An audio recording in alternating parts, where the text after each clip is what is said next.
A very good afternoon to you, and many thanks for joining us. You're watching news updates coming to you live on Politics and Business Television, Abuja. I am Omike Joseph Matthew.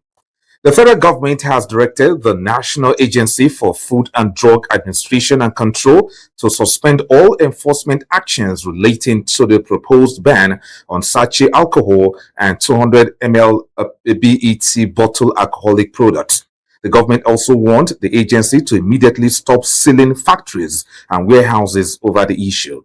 The directive was contained in the statement issued on Wednesday in Abuja by the Special Advisor on Public Affairs to the Secretary to the Government of the Federation, Terence Kunum.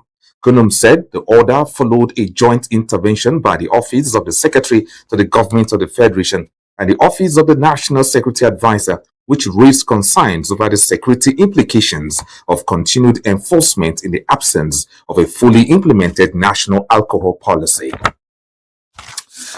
The Chief of Air Staff Air Marshal Sunday Aneke on Wednesday condemned what he described as revelations of plans by certain individuals to violently subvert Nigeria's democracy, declaring that any perpetrator would face the full wrath of the law. Aneke spoke in Abuja during a meeting with branch chiefs, Air Force commanding officers, and unit commanders held as part of activities marking his first 100 days in office. The CAS reaffirmed the loyalty of the Nigerian Air Force to the Constitution and the democratically elected government, stressing that commanders must maintain unity and discipline within the ranks. Speaking on the insecurity in the country, Aneke linked Nigeria's security concerns to growing instability in the Sahel, noting that military coups in Mali, Burkina Faso, and Niger had disrupted regional security cooperation and created gaps exploited by jihadist groups. Victims of the recent insurgent attacks in Wuru, Keima local government area of Kwara State, have continued to receive humanitarian support from concerned leaders. Recently, the executive chairman of the Burgu local government area of Niger State, Honorable Abdullahi Mohammed Nasir, paid a condolence visit to internally displaced persons currently sheltered at the Wawa IDP camp, a border community linking Wuru and Burgu local government area. During the visit, Honorable Nasir donated the sum of 500,000 naira to assist the displaced families in meeting their immediate needs.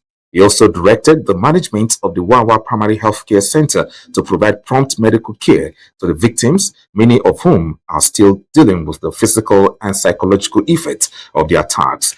As part of efforts to ensure their long-term welfare, the chairman ordered the profiling of all displaced persons with a view to facilitating their reunification with families across their respective states and local government areas.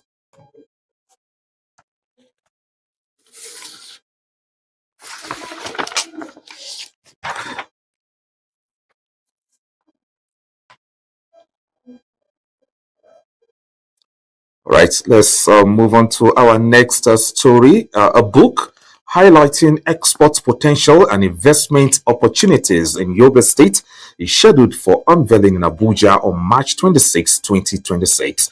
The publication, titled An Insight on Export Potentials and Investment Opportunities in Yobe State, Vision 2030, was written by export and economic expert Muhammad Al-Khali Kazir.